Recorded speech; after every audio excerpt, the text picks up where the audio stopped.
My name is Nasser Sheikh and I'm a Chartered Certified Accountant with Hoffman & Co. I've created this video on the back of continuous announcement by the UK government and the number of questions that are raised by our clients. It is important to understand that this video has been created entirely based upon the information available on today's date. There are many points on which clarity is sought and the government is working tirelessly to provide the support. I will try and cover every aspect on this video which will apply to most of the businesses in the United Kingdom. Before we start, I would first like to wish you all well and hopefully that you're keeping yourself and the family, including your staff, from this COVID-19. These are dangerous times, so we all need to, I'm sure, help each other out. I will start with the grants, which is usually the first question we are being asked by our clients, and will then move on to other aspects of the support which is available by the UK government. The government has announced a grant of £10,000 to all the businesses who are under the business rate regime and fulfill the eligibility criteria, which will be explained on this video. All businesses in England who are in receipt of small business rate relief in the business rate system will be eligible for a payment of £10,000. As some of you may not know what small business rate relief is, then it is a relief that if your property rateable value is under £15,000. This relief is available if your property rateable value is under £15,000. In a simple nutshell, the grant is available to all the businesses whose property rateable value is under £15,000. It is important, therefore, to note that if you are a business who's not under the business rate regime, then your business is not eligible for this £10,000 grant. Mostly business rates are payable by the occupier, not the landlords, but we are aware that some of you may have business rate included in your rent. You will first need to speak to your landlord, as the grants may technically belong to you, and then discuss it with your council to ensure that if you're eligible, you must receive the grant. As you know, you may not be as a registered occupier as per the local authorities' records, then the grant, if eligible, may be reimbursed to you by the landlords, only if eligible. This, in our opinion, may be entirely on the discretion of the landlord. Also, you may want to remain on top of the situation, and if not contacted by the council in the next 2 weeks, then it may be prudent for you to contact them yourself to assess if you are eligible or when will you be receiving this grant of £10,000.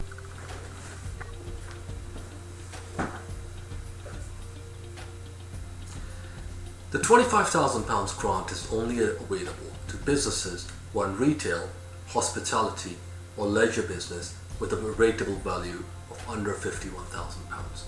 It is important to note that if you're already in receipt of £10,000 grant, then the £25,000 grant will not be available. Also, if your rateable value is more than £51,000, then this grant is not available to your business.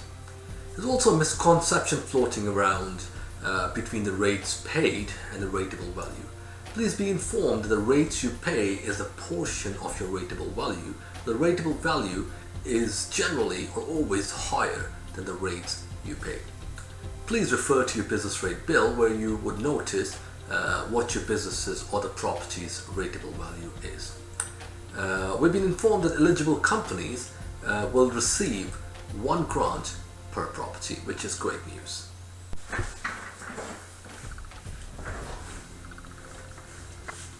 We will now move on to grants available to businesses who are planning to lay off their staff. The government has announced that they will pay 80% of your staff wages as an incentive for companies to keep the employees on the payroll. In order for you to access this grant, the company needs to classify employees as a furloughed worker, which means they should not undertake any work for the company while furloughed, including answering calls or emails. In exchange, employers can claim a grant of up to 80% of each employee's wage for all the employment costs up to a cap of £2,500 per month. The employee remains employed and the employer can choose to fund the difference between the payment and the usual salary, but it is not compulsory. The scheme will cover the cost of wages backdated to 1st of March 2020 and will be open before the end of April. It is open to workers who were in employment on 28th of February 2020. I will now outline the questions or the answers to the questions raised by our clients. Initially, it was our opinion that the scheme is open to the employees who were on the company payroll as of 28th of February 2020. However, a few of our clients have hired new staff on 1st of March 2020 before the seriousness of this outbreak in the United Kingdom. Also, we have a few clients who were involved in extensive refurbishments and only started trading in March 2020. The question is therefore raised as to how would that staff or what happens to that staff who were hired on the 1st of March 2020, because the company could just have started trading before that outbreak. It is therefore our opinion that the eligible employee should have been in the employment and does not have to be with the same employer, but as long as the employee was in the employment on 20th of January 2020, then the scheme will apply. I repeat, they do not have to be on the employment with the same employer as long as they have been in the employment on 20th of January 2020, but this is our opinion. Please do not take this as a holy grail, as we are still awaiting clarity, but this is how we understood the legislation. Some of you may have closed your businesses on a particular date. Therefore, it is our opinion the normal pay will be processed up until that date, and furloughed pay will be processed from the date you close the business. Furloughed employees cannot work for the company while furloughed. This means that if you close the doors on the 17th of March 2020, while one of your admin staff who agreed to be furloughed had to work to assist us with the payroll till 24th of March 2020, then normal pay will apply till 24th of March 2020 and furloughed pay from 25th of March 2020. It is our opinion that normal PAYE, national insurance and pension will be deducted as usual from the pay. Once the clarity is provided, then any adjustment that are required could very well be adjusted on the next payroll run, because we are still awaiting clarity if it should be processed as normal and taxes and national insurance to be deducted, or it has to be paid gross to the employee. As a grant may take some time to arrive and it is a reimbursement by HMRC, so the business may face the cash flow issues from the time the wages are paid to the staff till the time the grants are received from HMRC. You must discuss the furloughed pay with your staff and make sure that signed documents are in place for every employee who has been furloughed. HMRC may request to see them in the future. Furloughed pay will only apply to basic pay.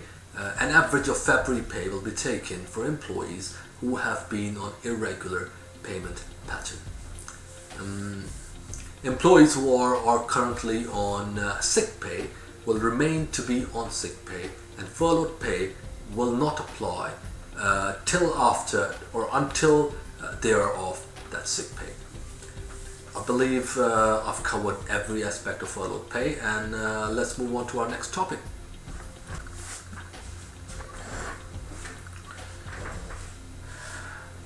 We will now discuss the taxes and start with self-employment taxes. The government has announced that the second payment of account, which is usually due or will be due on 31st of July 2020, could be deferred up until 31st of January 2021. In normal circumstances, most of the taxpayers would have paid the second payment on account by 31st of July once they have received the reminders from HMRC. However, due to the current situation, we would expect HMRC to simply not send any reminders. If for any reason the automated reminders are issued, then they should be discussed with HMRC to be deferred until 31st of January 2021 as allowed per the legislation. Please note that if you are one of those lucky ones or lucky few who are not affected financially from the virus, then it may be prudent for you to pay as usual purely from a cash flow point of view.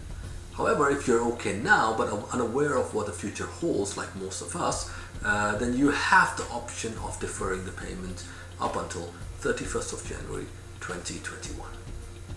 Let's move on to our next topic.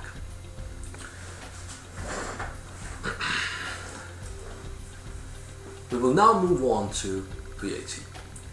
For VAT, the deferral will apply from 20th of March 2020 until 30th of June 2020. Any VAT is due for the period ending February, which is payable by 7th of April.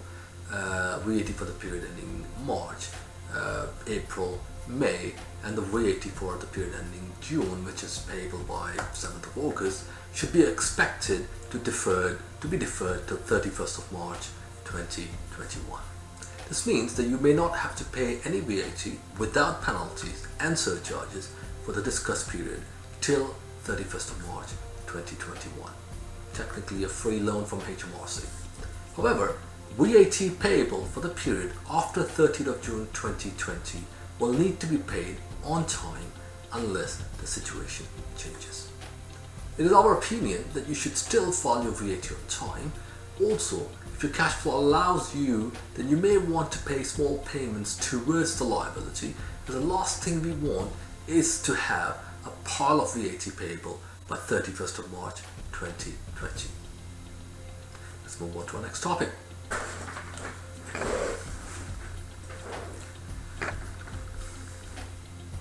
It is now time to discuss the sick pay. Your employee can get £94.25 per week statutory sick pay if they are too ill to work or have decided to isolate themselves. It is paid by the employer for up to 28 weeks. Usually, the employee have to qualify for SSP, and only if they have been off sick for 4 days or more in a row, including non-working days. However, emergency legislation has been brought forward since 30th of March 2020, and the employees will now be able to get SSP from the first day they are off sick or have decided to isolate themselves. HMRC has announced that they will cover up to 2 weeks of sick pay per eligible employee who has been off sick because of COVID-19. It is our opinion that the government would want to distinguish between the staff who are off sick or isolated and the staff who are being laid off, so furloughed. The off sick staff will get the sick pay, which is lower as explained earlier, while the staff who are retained instead of being laid off will get 80% furlough pay as discussed earlier on this video. It is possible that some of the off sick staff may get the sick pay till they are sick, and if they are no longer eligible for sick pay, then they may be eligible for the furlough pay of 80%. It is therefore our opinion that sick pay will come first, followed by the furloughed option, which is what we have understood from the legislation that has been announced so far. As we explained, more clarity is needed. So it is extremely important that at least that you abide the terms of your employment contract that may have been signed or you must have signed with your employee when you took them over. Let's move on to our next topic.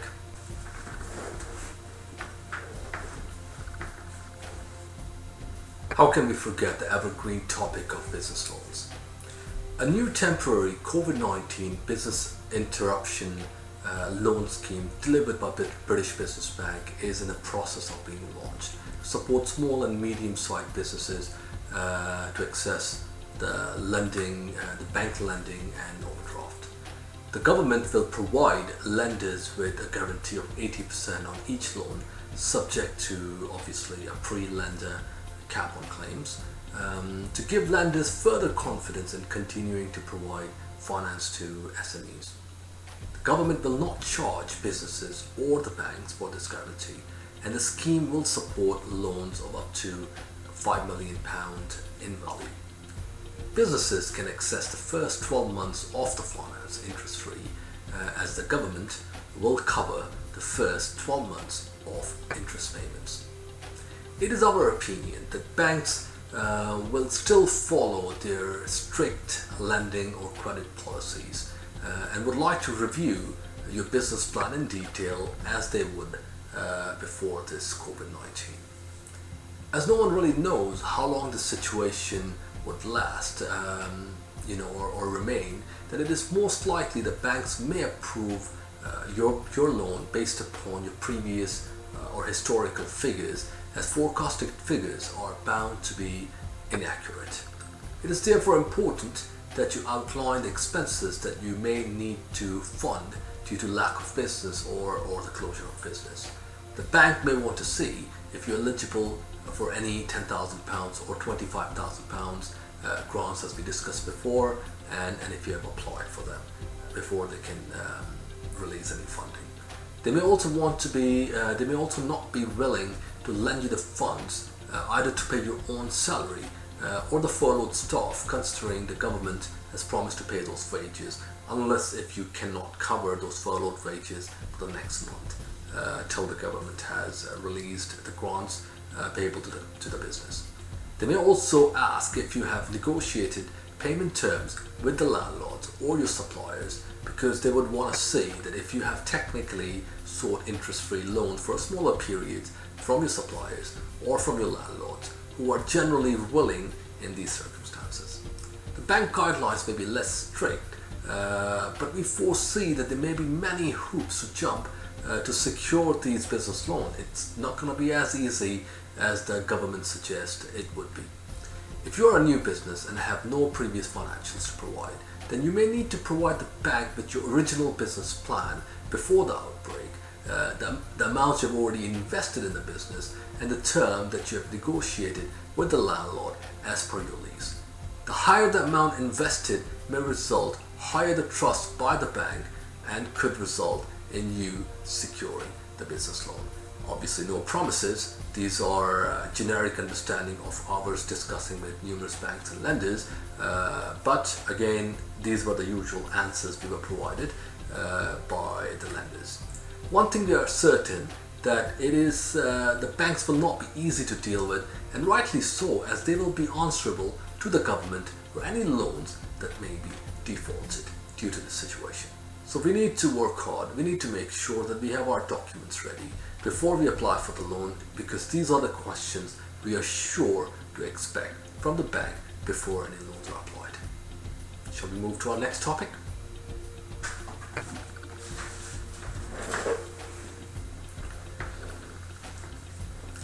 We will now move on to the last topic on the help available to self-employed. The only guidance available for self-employed is the suspension of the minimum income floor for the self-employed, who can now access in full universal credit at a rate equivalent to statutory sick pay for employees. This does not mean that all is lost. I mean, not yet at least. The Chief Secretary of the Treasury, Stephen Barclay MP, told the House that the government knows many self-employed people are in real distress, and they're working urgently and really hard to address those problems. We're expecting the news could be very well tomorrow or today, but obviously it's not concluded yet. He promised that the government has not forgotten the self-employed and the help is coming, which could very well be announced today, and I will certainly keep you posted. In the end, we all need to do is remain informed with the options available to you. We're going to make sure that any new updates delivered to us is forwarded to you with our detailed commentary. And we will all need to remember that we are in it together, and together we will defeat this monster. On this note, I must request you all to stay safe and remain indoors. Let's look forward to the parties we will have or throw once the enemy in the form of COVID-19 is defeated. I wish you all a safe day and a wonderful week or wonderful days ahead. Thank you very much.